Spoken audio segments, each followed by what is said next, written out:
Hello friends, आपका स्वागत है हमारे YouTube channel study with passion पर। दोस्तों, हम आपके सामने आज लेके आए हैं शेड्यूल भारतीय संविधान की अनुसूचियाँ, जो कि 12 अनुसूचियाँ हैं। दोस्तों, ये बहुत ही इम्पोर्टेंट है क्योंकि अक्सर एग्ज़ाम में चाहे वो वनडे एग्ज़ाम हो, चाहे आपके यूपीएससी हो, एसएससी हो, पीसीएस हो या फिर अदर एग्ज़ाम जो भी है, उसमें यहाँ से डायरेक्ट क्वेश्चन बनते हैं वनडे एग्ज़ाम में, वन लाइनर फॉर्म में या फिर कंसेप्चुअल वे में जो आपके पीसीएस वगैरह या यूपीएससी में आते हैं। ठीक है दोस्तों, तो शुरू करते हैं। लेकिन दोस्तों, शुरू करने से पहले आप प्लीज़ मेरे चैनल को सब्सक्राइब करिए, शेयर करिए और जो भी व्यूज़ वगैरह है आपका जो है वो प्लीज़ मुझे कमेंट करिए, ताकि मैं आने वाले जो भी अपडेट है उसके अकॉर्डिंगली जो है हम वीडियो बना सकें। और नोटिफिकेशन पाने के लिए भी आप बेल जो है ज़रूर बजाए, उसमें लिंक करिएगा, बजाइएगा। तो दोस्तों, शुरू करते हैं। भारतीय संविधान के 12 अनुसूची, शेड्यूल ऑफ इंडियन कॉन्स्टिट्यूशन। तो पहली जो अनुसूची है दोस्तों, ये है आपका जो है टेरिटरी एंड लोकेशन। इसमें क्या होता है दोस्तों, इसमें भारतीय संघ के घटक जो राज्य हैं, 28 राज्य और संघ शासित 8 क्षेत्रों, जो संघ शासित राज्य हैं 8 क्षेत्रों का उल्लेख किया गया है। ठीक है, यह अनुच्छेद 1 और अनुच्छेद 4 की व्याख्या है। दोस्तों, इसमें क्या है कि ये राज्यों और लोकेशन और टेरिटरी के बारे में इसमें बताया गया है। अब जैसे इसके पहले 29 स्टेट थे। ठीक है, तो जम्मू कश्मीर का लेजिस्लेटिव स्टेट्स बन गया वो। ठीक, यूनियन टेरिटरी बन गया है वो, केंद्र शासित प्रदेश बन गया है। तो जिसकी वजह से अब सिर्फ 28 स्टेट रह गए हैं और मिला जुला के जो है 8 हमारा संघ शासित प्रदेश बन गया है। तो ये और दिल्ली जो है, ये 69 जो अमेंडमेंट हुआ था उसके तहत दिल्ली को Delhi NCR, Delhi capital national capital region के क्षेत्र में जो है राष्ट्रीय राजधानी क्षेत्र के लिए उसको जो है बनाया गया था 69 अमेंडमेंट में, 69वें संशोधन में, संविधान संशोधन में। ठीक है, तो ये जो पहला शेड्यूल है दोस्तों, ये समझ लीजिए कि ये टोटली रिलेट करता है आपके जो टेरिटरी हैं। टेरिटरी आपका जो हो गया, जो आपके राज्य हैं, केंद्र शासित प्रदेश है, उसके बारे में ये बताता है। अनुच्छेद 1 से लेकर 4 तक आर्टिकल में इसका व्याख्या किया गया है। ठीक है दोस्तों, आइए चलते हैं शेड्यूल सेकंड, दूसरी अनुसूची पे। इसमें दोस्तों, इसमें क्या है कि हमारे भारतीय राज्य व्यवस्था के विभिन्न जो पदाधिकारी होते हैं, चाहे हमारे राष्ट्रपति हो, राज्यपाल हो, लोकसभा के अध्यक्ष हो, विधान परिषद के सभापति हो, उपसभापति हो, विधानसभा के अध्यक्ष और उपाध्यक्ष, विधान परिषद के सभापति, उपसभापति, विधानसभा के अध्यक्ष, उपाध्यक्ष, विधान परिषद के सभापति और उपसभापति, उच्चतम न्यायालय और उच्च न्यायालयों के न्यायाधीशों और भारत के महालेखा न्याय परीक्षक CAG, controller auditor general of India जिसे कहते हैं, उनके प्राप्त होने वाले वेतन और भत्ते और पेंशन आदि के उल्लेख किया गया है। मतलब इसमें दोस्तों इन्वॉल्वमेंट जो उनका होता है, सैलरी या उनका जो है अलाउंसेस, इस चीज़ के बारे में शेड्यूल 2 अनुच्छेद कह रहा हूँ, अनुसूची 2 में जो है उसके बारे में बताया गया। ठीक है, चलिए चलते हैं थर्ड शेड्यूल में। तीसरी अनुसूची जो है दोस्तों, तीसरी अनुसूची जो है ये हमारे, इसमें विभिन्न पदाधिकारियों, राष्ट्रपति, उपराष्ट्रपति, मंत्री, उच्चतम एवं उच्च न्यायालय के न्यायाधीशों द्वारा पद ग्रहण के समय ली जाने वाली शपथ। ये दोस्तों तीसरी अनुसूची जो है ये ओथ, शपथ के बारे में बताता है कि जो हमारे राष्ट्रपति, उपराष्ट्रपति, मंत्री, उच्चतम न्यायालय और उच्च न्यायालय के न्यायाधीशों द्वारा जो पद ग्रहण के समय ली जाने वाली शपथ के बारे में बताता है, ओथ के बारे में बताता है। ठीक है, आइए चलते हैं फोर्थ शेड्यूल, चौथी अनुसूची में। दोस्तों, इसमें विभिन्न राज्यों, संघीय क्षेत्रों और राज्यसभा में प्रतिनिधित्व का विवरण दिया गया है। मतलब दोस्तों इसमें क्या होता है, एलोकेशन, इसमें एलोकेशन जो है, इसमें allocation of seats in Rajya Sabha के बारे में बताया गया। ठीक है, कितनी सीटें एलोकेट की जानी है, प्रतिनिधित्व करना है, इसके बारे में जो है फोर्थ शेड्यूल में बताया गया है। आइए चलते हैं फिफ्थ शेड्यूल, पाँचवीं अनुसूची के अंतर्गत। दोस्तों, इसमें विभिन्न अनुसूचित क्षेत्रों और अनुसूचित जनजातियों के प्रशासन और नियंत्रण के बारे में उल्लेख है। ठीक है, सिंपल है, मतलब इसमें जो अनुसूचित एसटी और एसटी के एडमिनिस्ट्रेशन और उनके कंट्रोल के बारे में इसमें जो है उल्लेख किया गया है। 6 शेड्यूल जो दोस्तों है हमारे नॉर्थ ईस्ट स्टेट जो है, चाहे ये आपका असम हो गया, मेघालय हो गया, मिजोरम हो गया, इनके जो एसटी एरिया है, शेड्यूल ट्राइब्स जनजातीय क्षेत्र हैं, उसके प्रशासन, उनके कंट्रोलिंग एडमिनिस्ट्रेशन के बारे में इसमें प्रावधान किया गया है। इसका ट्रिक दोस्तों आप बना सकते हैं AMTM, ठीक है, ऐसे आप करके इसको ट्रिक बना सकते हैं कि 6 शेड्यूल में जो है, ठीक है, कौन कौन से स्टेट आते हैं, तो AMTM करके जैसे असम, मेघालय, त्रिपुरा और मिजोरम के जनजाति के क्षेत्रों के प्रशासन के बारे में प्रावधान किया गया है।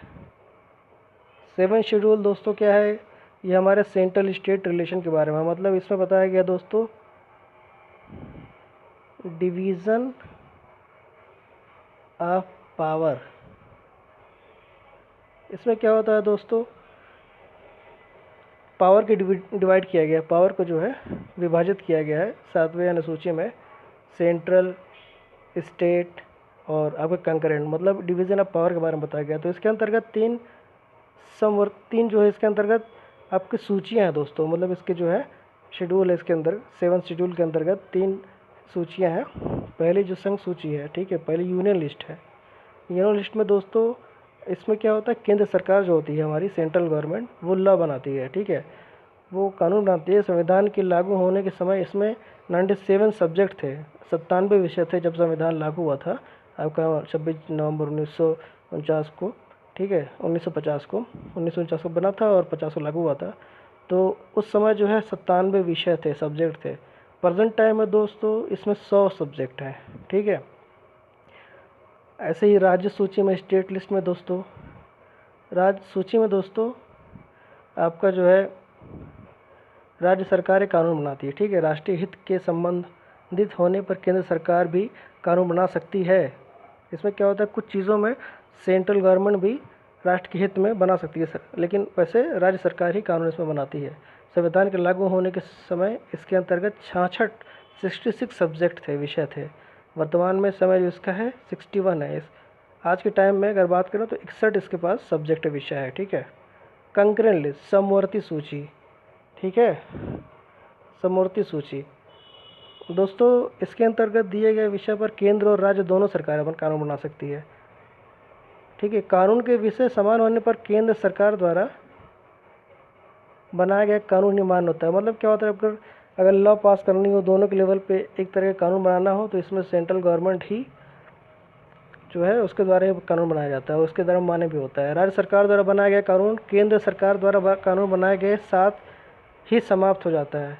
संविधान के लागू होने के समय समवर्ती सूची में 47 विषय थे, ठीक है। संविधान लागू होने के समय 47 सब्जेक्ट थे, जो कि आज के वक्त में 52 सब्जेक्ट हैं।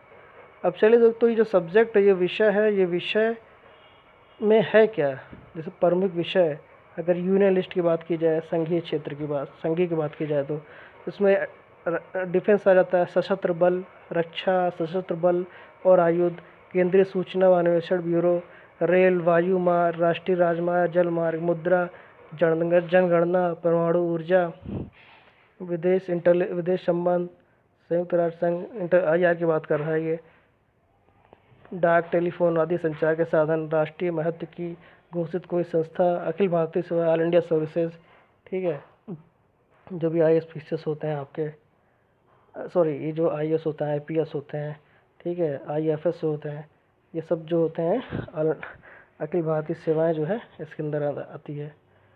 उसको राज्य में क्या होता है दोस्तों, स्टेट लिस्ट में हमारे लोक व्यवस्था, पब्लिक एडमिनिस्ट्रेशन, सामान्य, रेल, पुलिस, उच्चतम न्यायालय से भिन्न न्यायालय, बाजार व मेले, लोक स्वास्थ्य, स्वच्छता, अस्पताल, स्थानीय शासन, कृषि शिक्षा और अनुसंधान, ये सब जो है दोस्तों राज्य लिस्ट में आता है, ठीक है। अब कंकरेंट लिस्ट में क्या होता है दोस्तों, जैसे दंड हो गया, विधि हो गई, दंड प्रक्रिया के संहिता हो गया, उच्चतम न्यायालय से भिन्न किसी न्यायालय का अवमानना, मतलब जैसे दोस्तों अगर हाई कोर्ट द्वारा कोई चीज़ बताई कि रिट इशू किया गया और उसे कोर्ट ऑफ कंडक्ट करते हैं, उसका जो अवमानना करते हैं कोर्ट की, तो उसके तहत इसके बारे में बताया गया है। जनसंख्या नियंत्रण के बारे में बताया गया है, इसमें समवर्ती सूची में आता है। सिविल प्रक्रिया संहिता, पशुओं के प्रति क्रूरता, वन, ये सब जो है आपके समवर्ती सूची में आता है, कंकरेंट लिस्ट में दोस्तों। अब देखो दोस्तों, ये लैंग्वेज की बात करते हैं। 8 शेड्यूल, 8वीं अनुसूची जो है ये भारतीय भाषा की बात करते हैं। इसमें भारत की 22 भाषाओं का जो है भारतीय मतलब 22 भाषाओं का इसमें जिक्र किया गया है।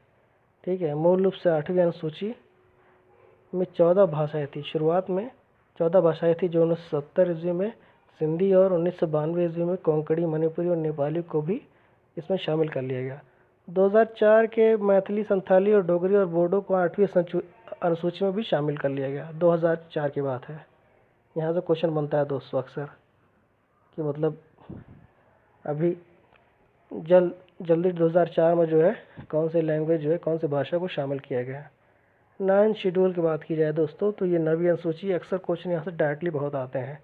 ये क्या होता है दोस्तों, मतलब इसमें क्या होता है, मैटर आउटसाइड ऑफ जुडिशरी, मतलब संविधान में यह अनुसूची प्रथम संविधान संशोधन अधिनियम 1951 के द्वारा जोड़ी गई थी। ठीक है, इसके अंतर्गत राज्य द्वारा संपत्ति के अधिग्रहण की विधियों का उल्लेख किया गया। इस अनुसूची में सम्मिलित विषयों को न्यायालय में चुनौती नहीं दी जा सकती है। ये जो है 1951 के तहत ये बताया गया था दोस्तों। ये जो बता रहा है ना, चुनौती नहीं दी जा सकती है। लेकिन यहाँ एक खास बात ये भी है दोस्तों कि ये जो देखिए, इसमें अब तक ये मानता थी संविधान के 9वीं अनुसूची में सम्मिलित कानून की न्यायिक समीक्षा जुडिशियल रिव्यू नहीं की जा सकती है। लेकिन 11 जनवरी 2007 को संविधान पीठ के एक निर्णय द्वारा चुनौती दी जा सकती है, मतलब अब दी जा सकती है। ठीक है, वह मौलिक अधिकारों का उल्लंघन करता है तथा उच्चतम न्यायालय इन कानूनों की समीक्षा कर सकता है। ये इससे कहने मतलब ये दोस्तों कि 2000 मतलब 1951 के द्वारा जोड़ी गई थी ये जो अनुसूची थी।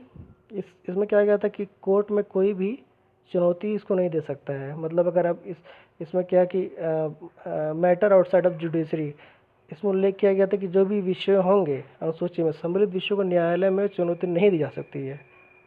लेकिन 2007 में इसमें जो है 9वीं अनुसूची में सम्मिलित कानूनों की न्यायिक समीक्षा नहीं की जा सकती है। 11 जनवरी 2007 के संविधान पीठ के एक निर्णय हुआ था, उसके द्वारा चुनौती दी जा सकती है। वह मौलिक अधिकारों का उल्लंघन करता था तथा उच्चतम न्यायालय इन कानूनों की समीक्षा कर सकता है। ये है, मतलब अब कर सकता है। घुमा के क्वेश्चन पूछता है दोस्तों।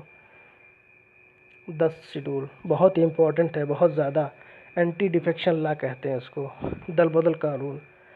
क्योंकि आजकल बहुत सारी पार्टियों में एक जगह छोड़ के दूसरी जगह चले जाते हैं, दूसरे से तीसरी, तो उसके तहत ये जो है ये 52nd अमेंडमेंट के तहत बनाया गया था। ये संविधान में 52वें संवैधानिक संशोधन 1985 के द्वारा जोड़ी गई थी। इसमें दल बदल से संबंधित प्रावधान का उल्लेख है। ठीक है, सिंपल। 11 शेड्यूल दोस्तों, 11 अनुसूची। यह अनुसूची संविधान में 73वें संवैधानिक संशोधन 1993 के द्वारा जोड़ी गई। इसमें पंचायती राज संस्थाओं को कार्य करने के लिए 29 विषय प्रदान किए गए हैं। मतलब दूर ये 73rd अमेंडमेंट था, जो कि BR मेहता के रिकमेंडेशन से पंचायती राज जो है बनाया गया था, जिसके लिए अनुसूची 11 अनुसूची जोड़ी गई थी 1993 में। इसमें 27 जो सब्जेक्ट है ना, 27 सब्जेक्ट हैं, ये दिए गए हैं।